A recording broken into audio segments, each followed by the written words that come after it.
Et bonjour à tous, j'espère que vous allez bien. Moi personnellement ça va super, c'est un plaisir de vous retrouver aujourd'hui pour un nouvel épisode de Focus sur un mangaka.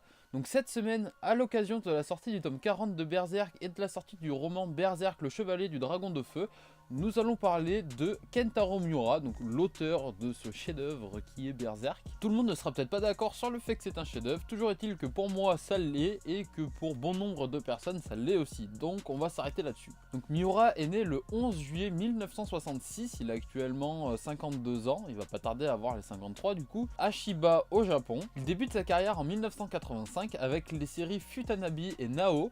Donc la première lui vaut le titre de meilleur nouvel auteur de l'année, donc en 85 toujours, et sa série Nao sera publiée courant l'année 85 également. Alors la légende raconte que Miura commence sa carrière vers l'âge de 10 ans à peu près, donc c'est un dessinateur assez précoce, puisqu'il dessinait pour ses camarades de classe une série qui s'appelait Mioranger, qui était publiée dans le journal de l'école primaire quoi, dans laquelle il se trouvait, et c'est une série qui apparemment faisait 40 tomes. Je trouve quand même cette anecdote complètement folle de se dire qu'à 10 ans, il avait déjà fait une série de 40 volumes. Bon alors je ne connais pas la taille des volumes, je ne sais pas ce qu'ils appellent volume en fait tout simplement. Et s'ils appelaient volume le chapitre qui était diffusé je sais pas tous les combien de temps dans le journal de l'école, ou est-ce qu'ils appellent volume un tome relié comme celui de Berserk que j'ai dans les mains. Toujours étant que si c'est le cas, c'est quand même, enfin pour un petit 10 ans, il a quand même bien cravaché le petit Kentaro là. Mais aussi fou que cela puisse paraître, ça m'a l'air plutôt vrai comme anecdote, étant donné que j'ai trouvé, enfin je l'ai retrouvé sur différents sites. Donc je l'ai pas vu juste à un seul endroit, j'ai essayé de diversifier mes sources. Après si tous ces sites là ont la même source, j'avoue que ça devient compliqué.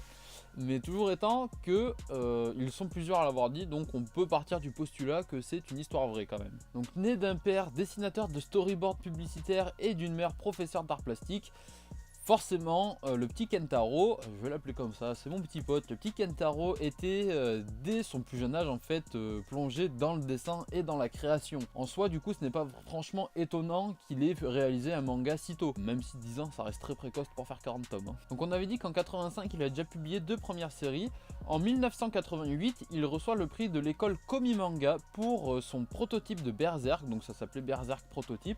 Donc c'était un essai de 48 pages, c'était une histoire courte. L'année d'après, en 1989, il revient cette fois avec une série qui s'appelle Oro, c'est scénarisé par Buronson. Donc si vous ne connaissez pas Buronson, c'est tout simplement le scénariste de Ken le Survivant, entre autres. C'est aussi le scénariste du manga Sanctuary, pas le site Manga Sanctuary, hein, le manga qui s'appelle Sanctuary.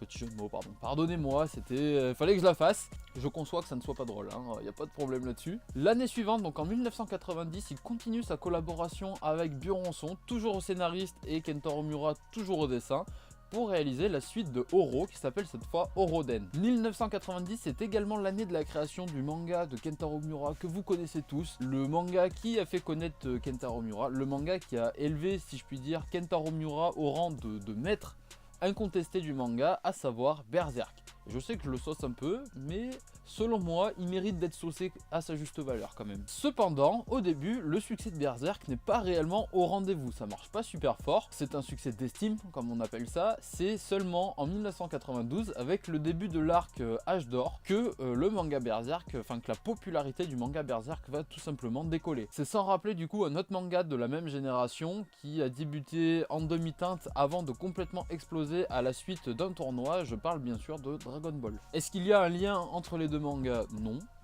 Si ce n'est qu'au début ça démarrait pas fort et suite à un arc, le manga se retrouve propulsé au rang de superstar du manga, on va dire. De légende du manga même.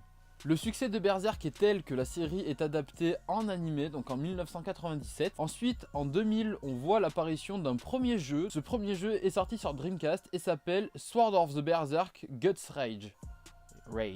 En 2004, un second jeu vidéo sort et cette fois il s'appellera tout simplement Berserk. Il était disponible sur PlayStation 2. Puis plus récemment, la sortie en 2017 sur PC, PS4, PS3 et PS Vita, en gros sur PC et chez Sony, du jeu Berserk The Band of the Hawk, donc en français Berserk et la bande du faucon. Si jamais vous n'avez pas lu le manga, c'est le nom de la bande de mercenaires dont fait partie Guts en fait, tout simplement. La série a également eu le droit à 3 films d'animation portant tous les 3 sur l'arc de l'âge d'or.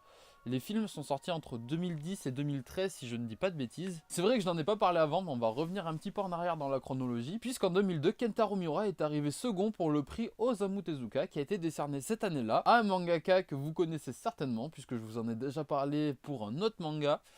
C'est bien sûr Takehiko Inoue, mais cette fois pour son manga Vagabond. On va maintenant passer à sa bibliographie, donc je vous ai déjà parlé d'à peu près toutes les œuvres dans le résumé de sa vie, sauf une. Donc je vais vous le faire chronologiquement et uniquement des œuvres qui ont été publiées en France. Donc ça commence en 1989 avec la sortie de Oro, puis 1990 avec la sortie de Oroden. Ensuite, en 1990 commence la série Berserk, que vous connaissez tous, je l'espère. Si vous ne connaissez pas, sincèrement, je vous conseille d'aller la lire tout simplement. Moi, elle est dans mon top 5 manga. Je sais pas trop si je la classe 4ème, 3ème ou 5ème, mais bon, elle est pas dans le top 2, c'est sûr, mais elle est très très bien classée. C'est un manga que personnellement j'ai adoré. Vous l'aurez compris, je pense, vu comment je parle de Kentaro Miura dans cette vidéo. Ensuite, en 1992, troisième épisode, on va dire, de la collaboration Kentaro Miura et Buronson, avec la sortie du one-shot qui s'appelle Japan. Ensuite, on va faire un petit bond de 21 ans dans le temps, puisqu'en 2013, Kentaro Miura sort tout seul le one-shot de Gigantomachia. Donc voilà, on a fait à peu près le tour de l'histoire de Kentaro Miura et de ses œuvres disponibles en France. J'espère que vous aurez passé un agréable moment en ma compagnie. Pour ma part, c'était très sympa de refaire une vidéo sur le manga,